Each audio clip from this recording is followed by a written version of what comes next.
السلام عليكم.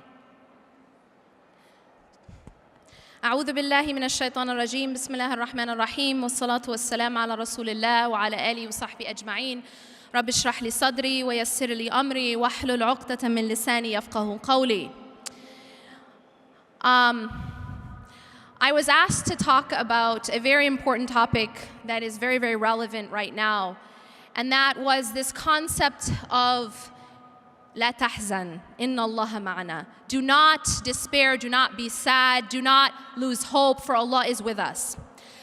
Now before I get to that, I want to talk about some of the things that can make us despair along the path to Allah subhanahu wa ta'ala. See, when you find yourself in a situation that you don't like, when you find something that you want to change, before you can fix any problem, you have to diagnose it properly. In order to diagnose a problem, however, you have to have the proper sight. And in this case, I'm going to talk about a different kind of sight than the kind of sight that we have in our eyes. I'm going to talk about a deeper kind of sight called basira. Basira is an inner sight. Basira is insight. Basira is the ability to see and understand the world, which is not with our physical eyes. Because a lot of people may have perfect 20/20 vision with their physical eyes, but are completely blind with the true sight of the heart. Allah subhanahu wa ta'ala tells us that there are a people who are blind, but it is not their eyes that become blind, it is the heart inside their chests.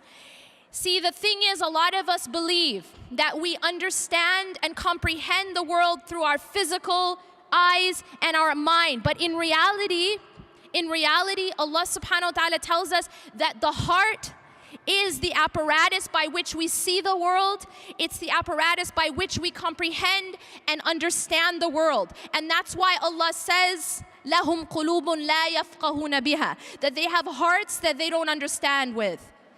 لا لهم قلوب لا يعقلون بها, that they have hearts they don't reason with, that this apparatus of our heart is how we are going to understand the world.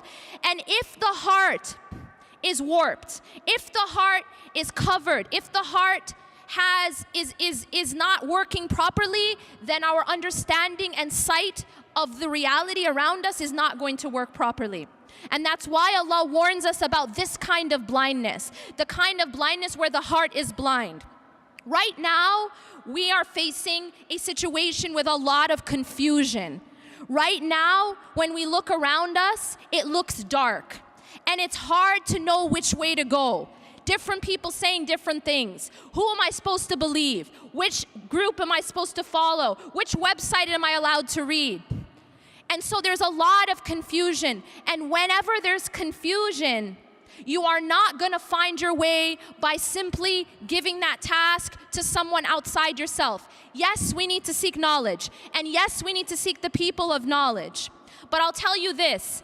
If this room had blinding lights, right now the blinding light's only in my face, but if this room had blinding light all over the room, and you had a blindfold on, would you be able to see the light?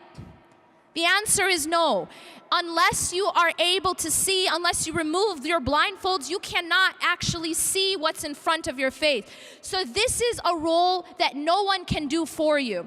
See, you can have the most amazing teacher in the world, but this is a job that you have to do individually with Allah subhanahu wa ta'ala. And that is, you have to polish the lens. That lens is the heart. The heart is how you are going to be able to see the world. You have to take care of the heart so that it's healthy enough to be able to receive that light. Because again, unless you remove the blindfold, all the light in the world isn't going to reach your eyes. And unless the heart is prepared to receive light, unless the heart is prepared and clean and able to receive, you could be surrounded by all the light in the world. You could be surrounded by the most knowledgeable teachers, but you won't be able to see your way unless you actually prepare the heart to be able to receive that. And that's something that we have to do individually. We have to be able to clean our hearts such that we're able to see things for what they are. We're able to see that path, because you can't follow a path that you can't see.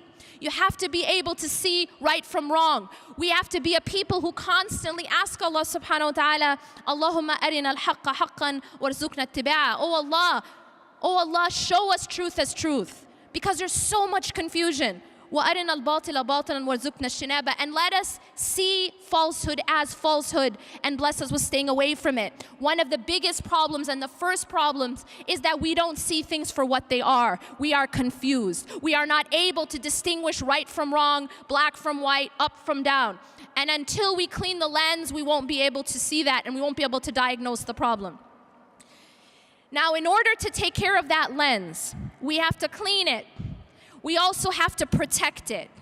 I warn you and I warn myself from something that's very, very easy to do right now. It's a subtle point, but it is extremely dangerous. And that is focusing on the problem itself. See, one of the most powerful stories to me is the story of Musa alayhi salam in front of the Red Sea. I feel like within this story, it's like a narrative that explains our whole condition and the reactions that we have when we are faced with challenges. And Allah subhanahu wa ta'ala shows us in this story, He compares and contrasts the reactions of different people to the same external event or the same external obstacle. فَلَمَّا تَرَاءَ الْجَمْعَانِ قَالَ أَصْحَابُ مُوسَى إِنَّا لَمُدْرَكُونَ. When Musa alayhi salam is now trying to escape Pharaoh, there's a Pharaoh following behind with his army.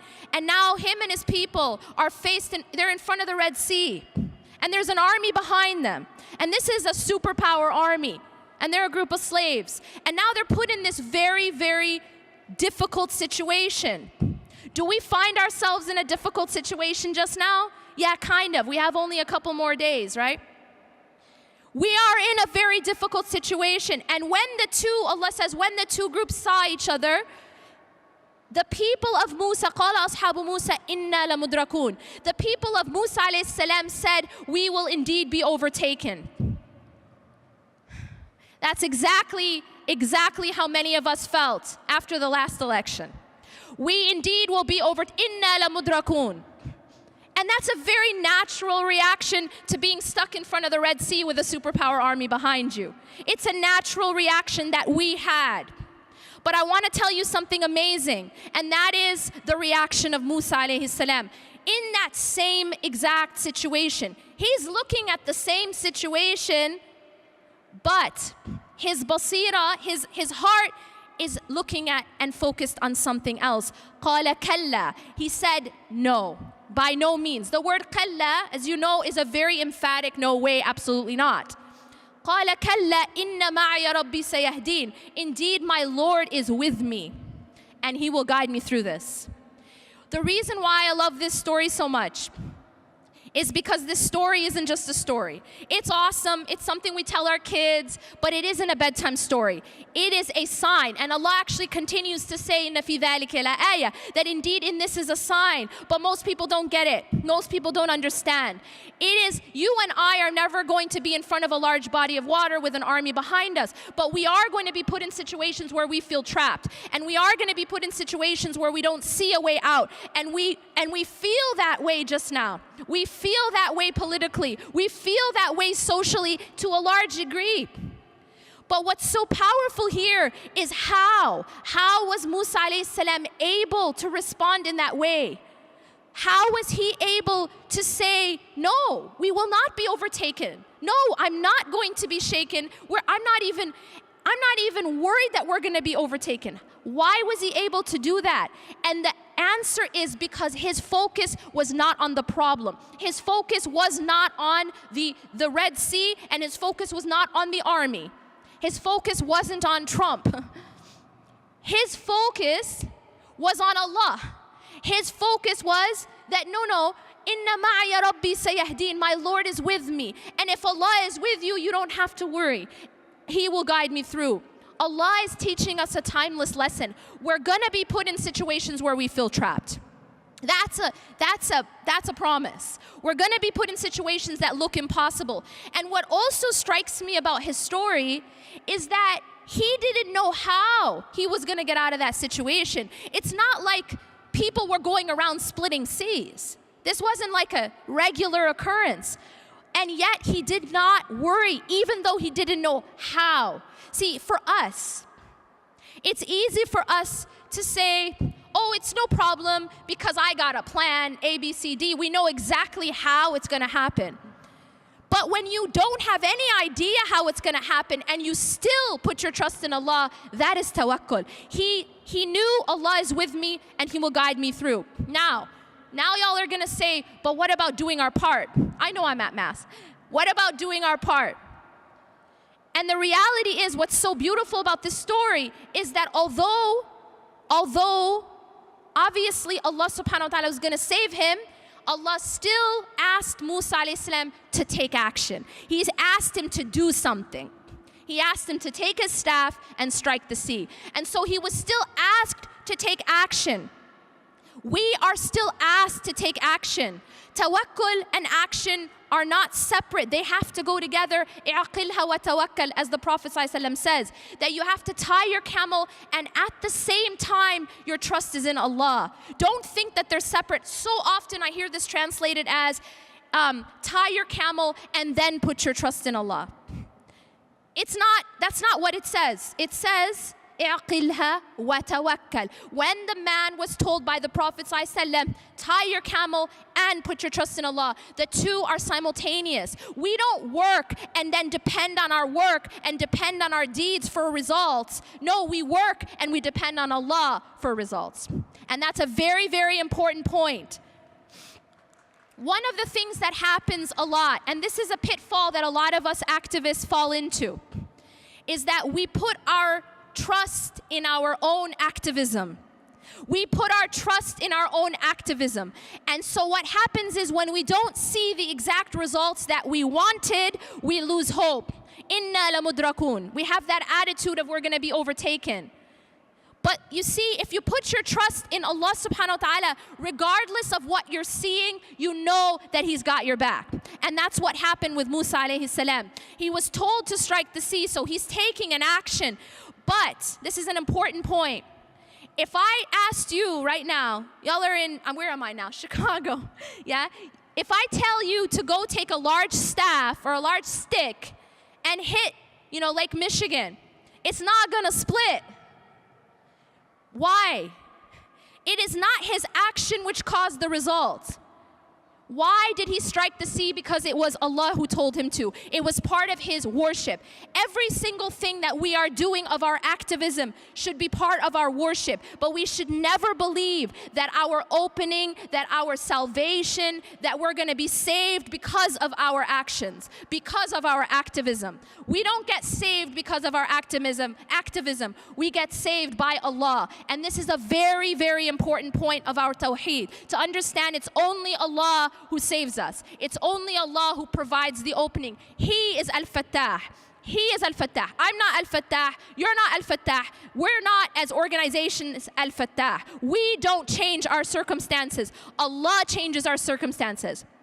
But here's a very important point about the formula for change. إِنَّ اللَّهَ لَا يُغَيِّرُ مَا بِقَوْمٍ حَتَّى يُغَيِّرُ مَا بِأَنفُسِهِمْ. Yes, Allah is the one who changes our circumstances, but Allah also says that indeed Allah does not change the condition or the circumstances of a people until they change what's inside themselves. There is a job that we have to do. There is a striking of the sea that we have to do, but we have to at the same time never despair. We have to at the same time have the attitude of كَلَّا إِنَّ مَعَيَ رَبِّي سَيَهْدِينَ. Indeed, my Lord is with me and He will guide me through. This is extremely essential. And I will tell you this, if you are focused too much on the problem, you will have the reaction of Bani Israel. Because if all we talk about is the problem, if all we think about is the problem, if all we post about is the problem, if all we discuss is the problem, then what happens is, and this is a psychological reality, whatever you focus on grows. Whatever you focus on grows. This is why Allah subhanahu wa ta'ala told us to focus on dhikr. That the more that we focus on the remembrance of Allah, the bigger the importance of Allah subhanahu wa ta'ala is in our lives. But if we're focused on everything that's going wrong, if our focus is on everyone who's saying this about us, and they're going to do this to us, and then this, and that's it, and that's my focal point, I promise you we will fall into despair. And the reason for that is that the problem will actually grow because it becomes our focal point. And this is a dangerous thing that we fall into. Our focal point needs to be inna ma'aya rabbi sayahdin. This is a very different focal point. The focal point of Musa alayhi salam, indeed my Lord is with me and he will guide me through. Yes, I do my part. But while I'm doing my part, my heart is looking at Allah. My heart isn't looking at the problem. My heart isn't focused on what Trump is saying or what Trump isn't saying or what he's going to do or what he's not going to do. Yes, I do my part because it's part of my worship. But Allah subhanahu wa ta'ala is my focus. And when Allah is your focus, then you don't fall into despair because you know that Allah's got you. This is extremely important. The other thing that happens on our path to Allah subhanahu wa ta'ala, or that can make us fall off track, is if you think about a person who gets in the car and they start driving, right? There's two ways for you to get off track. Number one, you can run out of fuel. What's going to happen if you're driving and you never stop to fill up with gas? What's going to happen is that you're going to run out of fuel and you're never going to end up at your destination. I remind you and myself that as activists, as workers, as anyone doing anything for the sake of Allah, whether that's inside your home or outside your home, you need to constantly refuel. Just like a car needs to be refueled, you need to be refueled. If you do not have a constant source of spiritual refueling, you will burn out. And this is one of the mistakes that a lot of activists fall into. Any worker, anyone really, a mother, an activist, a teacher, anyone. If there is not a source of internal refueling, you have to have your time with Allah subhanahu wa ta'ala refilling inside. Because if you don't have that, there is no way you're going to be able to continue. You will burn out just like a car runs out of gas. The other way that you can get off track while you're driving is you can crash. Something can come and hit you and you can fall off or you can get off track. Here's the thing. I'm going to give you guys an analogy. You all know the story of the three little pigs, right? So the thing about the three little pigs is that you have these three pigs and each of them built a house. But you have one pig that was really lazy. And so that pig that was really lazy built a very weak house. And then you have another one who was also lazy, not quite as lazy, but also built a rather weak house. But then you have a third pig who put in the effort to build a strong house, put in bricks. So now what happens is the big bad wolf comes, as big bad wolves do, right? So whatever form that big bad wolf is, you see, in life, we have a lot of big bad wolves. In life, you're going to have a lot of big bad wolves, and they're going to come in different forms. Yeah? They're going to come politically. They're going to come into office sometimes. They're going to come in your personal life. And the nature of a big bad wolf is that he huffs and he puffs. That's just what big bad wolves do. So this big bad wolf comes and he huffs and he puffs, and what does he do? He blows the house down because it was weak. And the second house, he blows it down because it was weak. But he cannot blow down the third house because the third house had a solid foundation. It was made from brick. And I tell you this, we can't control the weather. We can't make it stop raining. We can't control storms. But what you can do is you can control your sanctuary and your refuge. We as an ummah need to have a stronger foundation. We need to have stronger roots. As Allah subhanahu wa ta'ala says in the Quran about this, the difference between the solid tree, right, the good tree in Surah Ibrahim, and the bad tree. The good tree, أصلها ثابت وفرعها في السماء. The amazing thing about trees is that the taller a tree gets, the deeper it has to get its roots into the ground. And it's proportional to its height. That the more it goes up towards the sky, the more deeply it's rooted and the more wide its roots will be. And that's how we have to be as an ummah. We cannot be these flimsy houses that the moment someone huffs and puffs, it blows our house down. We can't be that way. We have to be the solid oak that has firm roots, that yes, there's gonna be weather, yes, the big bad wolf's gonna blow, but it can't destroy us if we have solid roots. Now, how do we make those solid roots? How do we make those solid roots? You and I, again, this is work we have to do individually and collectively, but we have to go back to our relationship with Allah subhanahu wa ta'ala, Allah's book, and Allah and the Messenger sallallahu alaihi wasallam's sunnah. We have to go back to understanding these things and building this relationship, because Allah tells us that these things are gonna come. Allah tells us in the Quran, أَمْ حَسِبْتُمْ أَن تَدْخُلُوا الْجَنَّةَ وَلَمَّا يَأْتِكُمْ مَثَلُ الَّذِينَ خَلَوْا مِنْ قَبْلِكُمْ. Do you think that you'll enter paradise and you won't go through the things that the people before you went through? مَسَّتْهُمُ الْبَأْسَاءُ وَالضَّرَّاءُ وَزُلْزِلُوا حَتَّى يَقُولَ الرَّسُولُ وَالَّذِينَ آمَنُوا مَعَهُ مَتَى نَصْرُ اللَّهِ. They were given adversity and they were so shaken. They were so shaken, zilzal, like zilzulu. This word has the same root as earthquake. They were so shaken that even the messengers and the people with them asked this question, which many of us are asking today, Mata Nasrullah, when will the help of Allah come? When will the help of Allah come? And then Allah says, Ala inna nasrullahi qareeb. There are lesson after lesson that Allah gives us, sign after sign. If we just study the world, إِنَّ فِي خَلْقِ السَّمَاوَاتِ وَالْأَرْضِ وَاخْتِلَافِ اللَّيْلِ وَالنَّهَارِ لَآيَاتٍ لِأُولِي الْأَلْبَابِ. Indeed, in the heavens and the earth, and the alteration, in the creation of the heavens and the earth, and the alteration of night and day are signs. Signs for the people of understanding. Who are these people? الذين يذكرون الله قياما وقعودا وعلى جنوبهم ويتفكرون في خلق السماوات والأرض ربنا ما خلقت هذا باطلا سبحانك. See, all around us are signs, but these signs will only be understood by a specific group of people, and that group of people are those, who are they? Those who remember Allah standing and sitting and on their sides. We cannot be a people who only are Muslim when it's convenient. We cannot be a people who only remember Allah, who only stand up to pray when it's convenient. Because you know what? These people, they have to remember Allah standing when it's easy, when they're strong, sitting, maybe not so much, and on their sides, in every condition of life.